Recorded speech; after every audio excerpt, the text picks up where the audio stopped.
Alors, pour le développement de l'explication de texte, il s'agira de reprendre chronologiquement les parties de l'argumentation qui ont été dégagées en introduction, afin de faire de chacune d'elles une explication détaillée. Qu'est-ce que ça signifie? Eh bien, surtout qu'il ne faut pas se référer à ce que vous connaissez en explication littéraire, c'est-à-dire que vous n'êtes pas censé faire une explication formelle de figure de style, mais bien au contraire d'entrer philosophiquement dans les problèmes que pose chaque partie.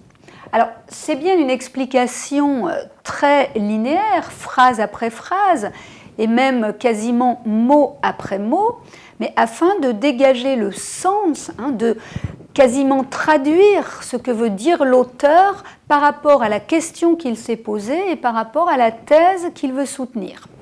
Donc, les figures de style ou la forme, évidemment, peut servir, peut être relevée, mais à la condition que l'on comprenne bien en quoi le sens est concerné.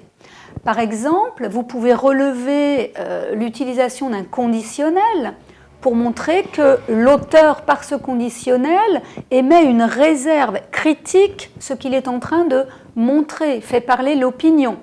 Voilà, c'est comme ça simplement que vous pouvez utiliser la forme et non pas dire pour faire tel effet sur le lecteur. On n'est pas du tout dans un registre esthétique, on est dans un registre philosophique. Et encore une fois, l'effet littéraire produit sur le lecteur n'a pas d'intérêt ici pour nous.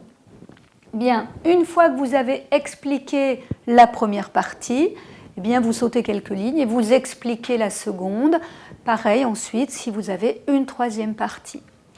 Enfin, s'il vous reste du temps et si le texte s'y prête, vous pouvez établir une critique de la thèse proposée par l'auteur, à condition que cette critique soit argumentée, que ce ne soit pas une critique d'opinion, mais une critique rationnellement construite, c'est-à-dire avec laquelle vous pouvez alimenter une discussion parce que vous avez des arguments d'autres auteurs, et non pas dire je pense que l'auteur a tort sans vous justifier.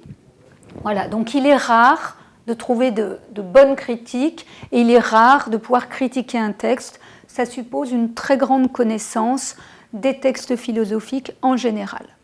Voilà, et ensuite vous terminez par une conclusion qui rassemble exactement comme en dissertation, ce dont il est question, ici la thèse de l'auteur et les 3 moments de l'argumentation. Voilà.